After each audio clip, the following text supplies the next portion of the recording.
Hello everyone, this is Trentil again. This is my third attempt recording this. For whatever reason, my audio keeps on going staticky after a while. I'm not fully sure what's going on with that. But now I've separated the audio recording into a different system, so let's see if that does anything. Today I want to go ahead and give you a brief tour over our subway system that I'm currently rebuilding. A few people have asked me if they could help me build it. I would prefer not to have multiple people working on it simply because more hands is more room for errors to happen, and if someone does something that I don't know about, then how am I supposed to know if it's broken or not? You know, if they break something, I don't know about it unless they specifically tell me, and a lot of the time I can't get on, so it's not always a good idea for them to be messing with it anyway. So let's go over a little bit about the circuitry. You may be familiar with this particular type of selector circuit here. On the front we have signs and torches to indicate which one is selected, buttons to select them, signs to tell what the destination leads to. And this is a very compact system. I thoroughly enjoy it. If someone has a more compact design than this, I'd gladly look into it to see how reliable it is and if it would be a better solution than this is. I'm going to apologize ahead of time because I'm going to be clearing my throat, coughing, and possibly other things. I had a flu shot this last Friday, and ever since then I've had cold-like symptoms. I'm hoping that the flu shot will be worth it this year. Wasn't worth it last time I got it, but oh well. Anyway, the hardest part about making this circuit was hooking up all these destination possibilities to their corresponding track areas. This doesn't sound like a big thing when you first think about it, like, okay, it's a simple connection. Oops. But this can be a really big issue on something like this, because if you do not select the right one to hook up the one that you're working on with, then you're going to have wires cross and it's going to be a big mess. Luckily though, that wasn't too difficult. From what I've seen so far of it's working, it's going pretty good. I've had to do a few adjustments here and there simply because things didn't line up properly or they didn't transfer over properly. I have a little test build area that I used, and that's where I did most of the design on it. And then I used World Edit to copy and paste it simply because it's quicker and people are a little bit impatient about this. And see, the main difference between the new system and the old system is that we have two walls of selectors. In the old system, we were limited by the actual limit of redstone of 15 blocks, so we could only have 15 destinations. I've tried many methods of extending that with how it was before, and none of it ever worked right. I would constantly get the repeater feedback error, where it was basically I was trying to extend the signal, coming through and coming back, and by putting it out, it would come right back to the same repeater, and the reset on it would constantly be going on, so you could never select the destination. This new system separates the destination selector into two different rows. Currently the limit on it is 20. You can go up to 26 destinations, however, for the purpose of maintaining a reasonable size, I just wanted to keep it at 20. And what enables the use of up to 26 destinations is a two-way redstone repeater that I saw on Seth Bloom's channel, which is right here. The signal comes into this block, powers this piston, even when you say position, which extends this block over the redstone torch and sends the signal along, and it can go either direction. Now, I wish I had known about that beforehand, because that is a very useful system. But again, it only works if the walls are separated like this. Now the reason why it's a hard limit of 26 on this particular layout is that if you were to do the full 15, you couldn't use the two-way redstone. You need you need at least 2 redstone for that to work. which means you'd only use 13 for the reset on this wall.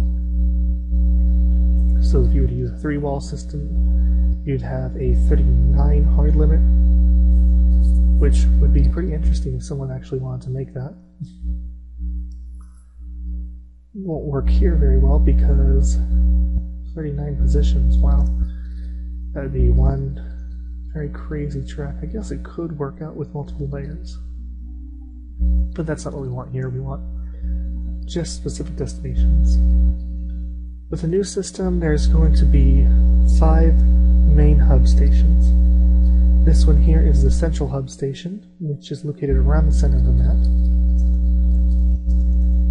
And from here it branches off into the 4 cardinal directions, north, east, south, and west. And those are each chat areas that are specifically chosen. The first 3 were centered around builds that are significant. The last one around an empty area because there aren't any builds to the south. Well, that's not quite correct. There are builds to the south, just not significantly many.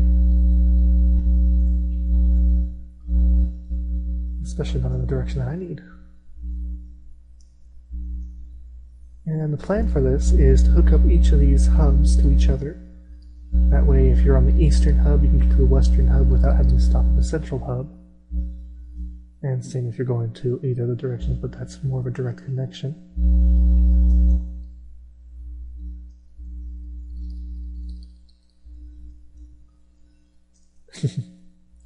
Say hi to the camera, Yarok. Anyway, the main idea of this is the hubs are going to be connecting to everything else. You've had that happen before. And from the main hubs, it can go onto sub-hubs. Those sub-hubs are mainly going to be used to separate out into home areas. Now, I'm trying to decide whether I want to branch other areas. Oh, I lost my train of thought there. My original intention was that the main hubs would branch out to the local areas that are already established, that are part of the history of Zero, so you can go visit those. And then they would also attach to these sub-hub stations. And then those could be used to connect to areas where people are building around, where people have their homes around, and that would make it a lot easier. I'm currently running into a problem where a lot of Cedric was mentioning that he had a concern about preserving the existing stations. And a lot of that would entail either transforming them into a sub-hub station or making them one of the destinations. And a destination will only have 2 directions, incoming and outgoing. There won't be multiple destinations to go to.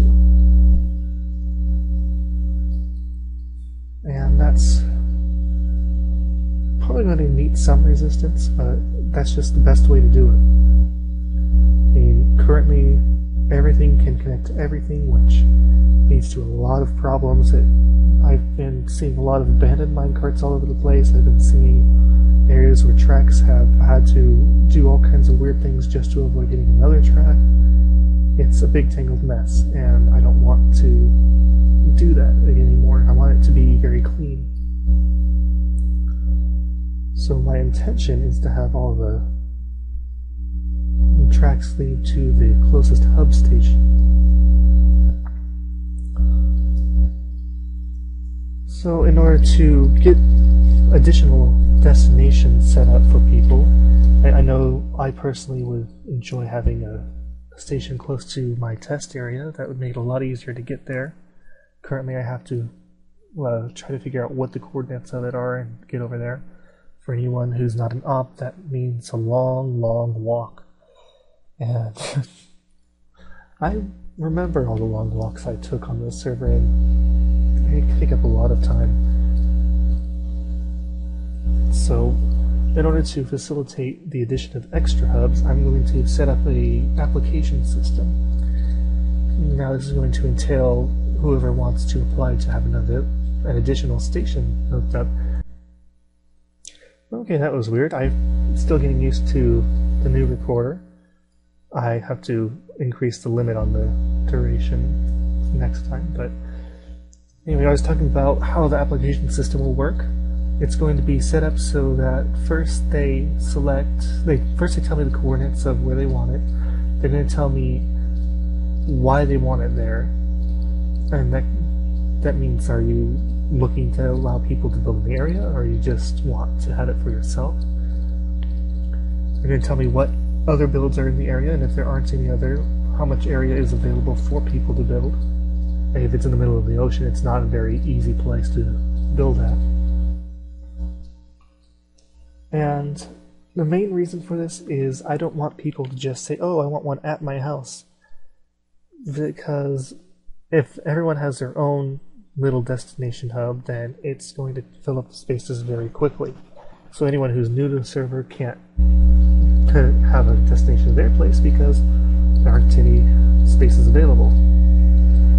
So instead I want to have the hub set up to where it's somewhere that a lot of people can build at. Anyone can get to it fairly easily from where they are. Now, I currently have a destination selected specifically to go to what I call my build area. It's going to be open to multiple people. I'm not going to say no one else can build there. I'm just going to request that they ask permission first. And this is mainly because I don't want anyone to interfere with each other's builds. And this area is going to be a 100% legit build area. You can't take outside items in, you can't spawn items in. You have to build as if it was a brand new world for a single player. Only in multiplayer. I think it'll be an interesting experience, but I don't know how many people will want to join in on that. Let's see. And let's see, I also have destinations are going to be hooked up to historical areas, like I said. This is going to include our old spawn town X. And it's also going to connect to our new spawn town, which is actually called Fairville, but you can actually warp to it if you are a builder. One other thing I can talk about, each one of the hubs is going to be designed similarly to one of the buildings that's closest to it. For example, this central hub is closest to an old art museum.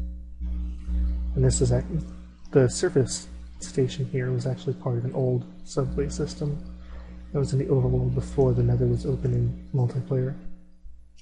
It's craftbook reliant, and we don't use craftbook anymore, so I don't think anyone minds that I closed it off.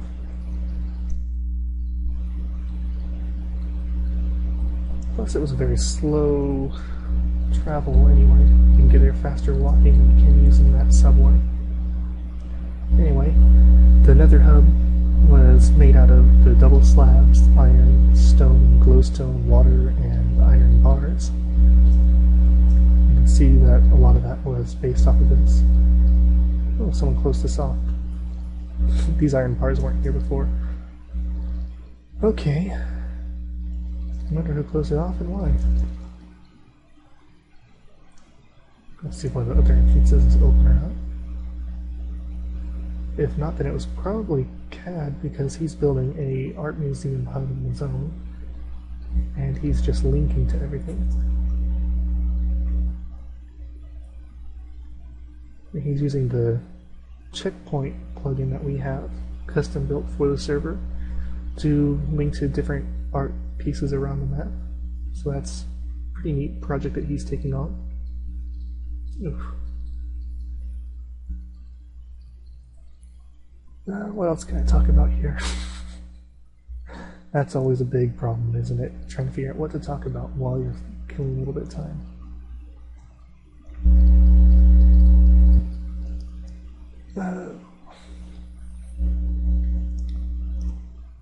As I said, currently there aren't a lot of things that I'm connecting to. I'm just trying to connect the hubs to each other first.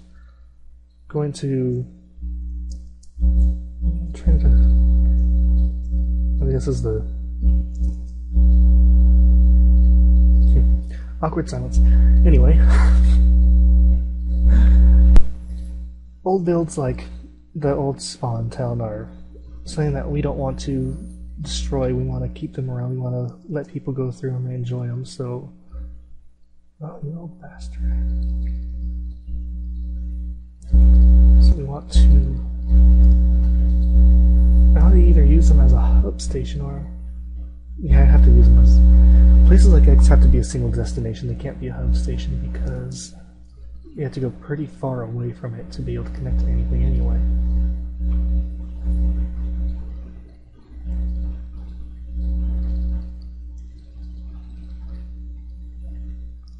Which doesn't allow much for connecting to other new things. Yeah, I'm getting really bad soreness in my throat right now, so I'm having a hard time continuing this. But because I don't have anything else to really talk about anyway, I'm going to go ahead and call it an end to this recording. This is actually the third or fourth attempt. Like I said, I don't know what's going on with the recording through the Camtasia, but it does not want to record audio after a while. So that's going to be it for today. Hope you guys have a wonderful evening, morning, whatever it is when you watch this, and hope to talk to you next time.